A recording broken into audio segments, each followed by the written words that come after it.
Greetings, this is Jeff Riddle, pastor of Christ Reformed Baptist Church in Louisa, Virginia, and this is going to be an audio reading of an article that was written by R.L. Vaughn.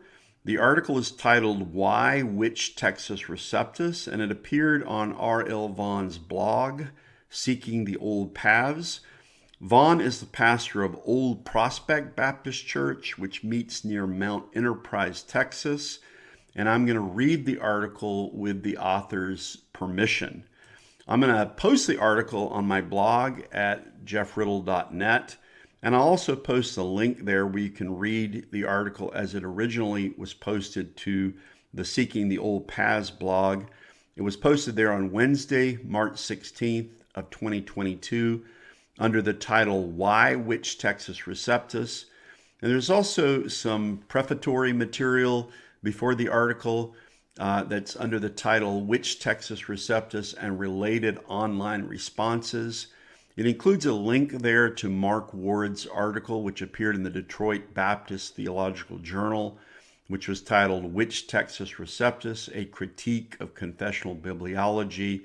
It also includes links to several online responses to Mark Ward's article. And this post by R.L. Vaughn, titled Why Which Textus Receptus, which I'm going to read, is another response of sorts to Mark Ward's Which Textus Receptus, A Critique of Confessional Bibliology. So with that, let's go to the article proper, and it begins with the heading Introduction.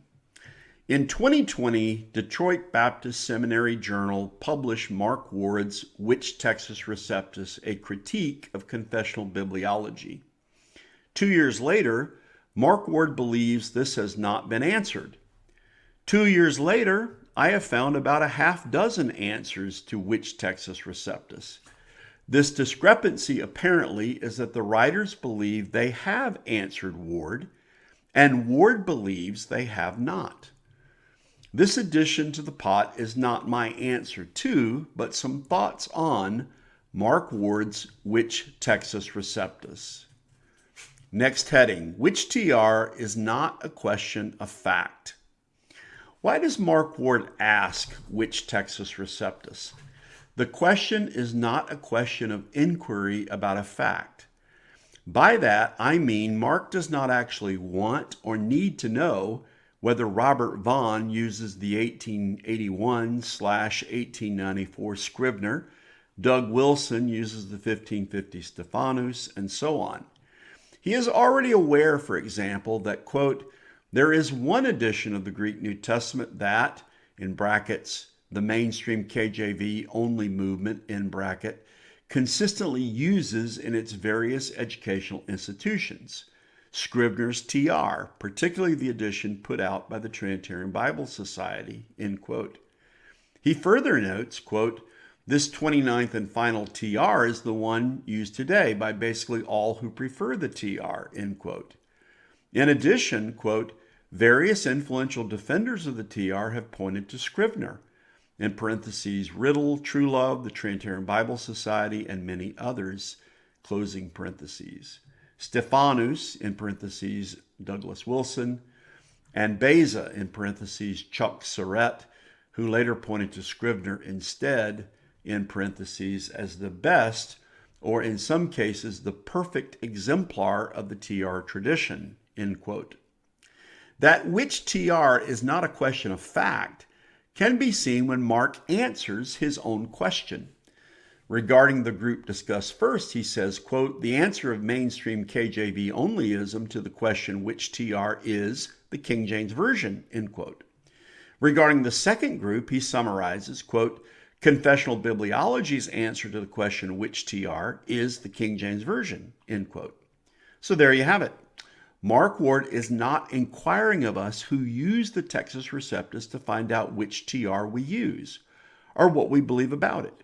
He inquires for a different purpose, a reason that is set out in his abstract. His idea is to demonstrate that TR proponents should not divide from evangelical textual critics over bibliology, since the views of TR proponents, quote, differ only in degree and not in kind from the majority view of textual criticism, end quote. Ostensibly, the basic argument of his paper is, quote, meant to build a bridge between TR defenders and that majority evangelical position, end quote. Apparently, he thinks that bridge can be built by convincing TR advocates that we're all in the same boat. That is, the TR is just as much a critical text as the critical text. Our views differ only in degree and not in kind. On the other hand, in my opinion, he shoots his entire premise in the foot by concluding that all TR advocates are simply KJV onlyists. Next heading, which TR is a stratagem of debate. By stratagem here, I mean a skillful plan or maneuver used to gain an advantage over the opposing disputant. Knocked off balance, perhaps the TR supporters will be confused, unable to answer, and begin to see the error of their ways. Mark delicately crafts a list that totals, quote, in fact, 28 TRs, end quote, strikingly equivalent in quantity to the number of Nestle-Aland editions of the Greek New Testament. Additionally, he speaks of the Scribner-created TR as the 29th, which will be the number of the text of the next published Nestle-Aland. I question the equivalency beyond a numerical coincidence, and even that coincidence. In a blog post, Mark makes a comparison between the number of TRs and the number of Nestle-Alands, writing, quote, but by my count, Scribner's TR was actually the 29th major TR, end quote. However, for example, in Which Textus Receptus, a critique of confessional bibliology, he wrote, quote, Theodore Beza produced 5 major and 5 minor editions of the TR between 1565 and 1604, end quote. Minor editions are not major editions and therefore not counted as such. I think others have pushed back on the differences in kind between the TR and the Nestle-Aland. I do not intend to go there. Let others do so. I merely point out that we are settled with what we have. We do not rush to correct and change the Textus Receptus in light of every new discovery.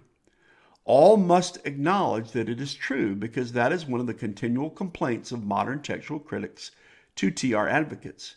It is old, outdated, untouched by the oldest, latest, biggest, and best. As Mark writes, there is a final TR. There will never be a final Nestle-Aland edition, and I perceive Christians will be no better off for that fact. This coincidence of numbering, however, is not Mark's main point, but more of an accidental one. The nuts and bolts of Which Textus Receptus is this, quote, from Mark Ward. I demonstrate that 2 particular TR editions carry all but one of the same kinds of differences that occur between the TRs and the critical texts of the Greek New Testament. I argue that neither mainstream KJV onlyism nor confessional bibliology can justify dividing from the majority of evangelical biblical scholars over its doctrines. Their views differ only in degree and not in kind from the majority view of textual criticism, end quote. And then he has a second quote from Mark Ward. The basic argument of this paper, then, is meant to build a bridge between TR defenders and that majority evangelical position. It is meant to use another image to reveal that we, are in the same boat. The Lord, in his good providence, has not given any Christian warrant to claim exhaustive and perfect certainty in our textual criticism of the New Testament. TR defenders must stop claiming to have a pure and absolute text. That claim is, quite simply, causing brothers and sisters to divide unnecessarily, end quote. I ask, who is dividing from whom? I sit where I have always. We traditional texts and KJV advocates are not all agreed on all the details about the KJV. No, all TR opponents are not rabid KJV onlyists. However, I think we are all agreed on this. We are not interested in modernizing the King James Bible. No lasting good can come of it. It will only further divide a consistent group of Christians. The KJV is still the Bible more English Christians read than any other, who, in the face of hundreds of Bible translations available to English-speaking people, continue to share a continuum, community, and commitment to one Bible, the Authorized or King James Bible. We do not wish to give that up. The final heading is conclusion. I was raised in a church made up of people who believed they possessed the Bible, the words that God gave, the inspired Bible. They were not KJV onlyists of the modern kind, but they only used the KJV. They never talked about being KJV biblicists, KJV believers, KJV only, or any such talk. They mentioned nothing about other translations beyond the occasional talk of the RSV, such as the young woman versus virgin issue. The average members knew the Bible, what it said, what they should believe, how they should live. They knew no Hebrew, Aramaic, or Greek, not much of the history of Bible transmission, and nothing about textual criticism. Yet their lives proved they knew and believed their Bibles. Somehow I cannot help but believe that they were better off in their world than the morass in which we now live. I'm reminded of a story I heard long ago when I was young. Now I am old. The story tells of an old man and old woman, husband and wife, who were riding along in their old Chevrolet pickup truck. Sitting by the passenger door, she looked out the window and began to reminisce about old times. Remember going here, remember going there, remember doing this, remember doing that. Then she waxed a bit wistful. Remember how we used to sit so close in this old truck? He looked at her affectionately with a bit of a wry grin and replied, I haven't moved. Here ends the article. I might have mentioned that the article also has some 18 footnotes, and I've not read the footnotes, but I do want to go back and read just one of them. So just selectively we'll read footnote 14. And this appeared just after the quotation from Mark Ward's article when he talked about wanting to argue against confessional bibliology dividing from the majority of evangelical biblical scholars. And I think this is an insightful footnote.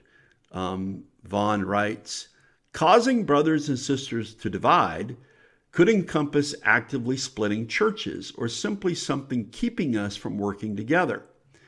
In the book, The History of the King James Only Controversy Within the Independent Baptist Churches, Its Effect and Importance, from 1964 to 2000, Frederick Widdowson wrote, quote, as a controversy, it split churches apart, end quote, page 9. However, neither his thesis shows nor my own research indicates that such individual church splits have occurred in abundance. It is my opinion this is greatly exaggerated. As far as the other, I suspect the Bible version issue seldom is the sole cause of keeping us separated. While Mark Ward chides us as separationists, i.e. the reason for division, he is actively engaged in a speaking and writing war that will divide the Christians who agree on using the Authorized or King James Version of the Bible, and will not unite those who disagree on the TR versus the critical text. And there ends that footnote. And with that, this brings to an end our reading of the article. Again, it'll be posted to my blog at jeffriddle.net if you'd like to read it yourself, along with the prefatory material. And I just think he makes an excellent point here that the which TR question is, in many cases, not an honest intellectual question, but it is a stratagem of debate. And I hope that you will profit from listening to this article as it has been read. And I'll look forward to speaking to you in future podcasts and audio book reviews and lectures and so forth. Till then, take care and God bless.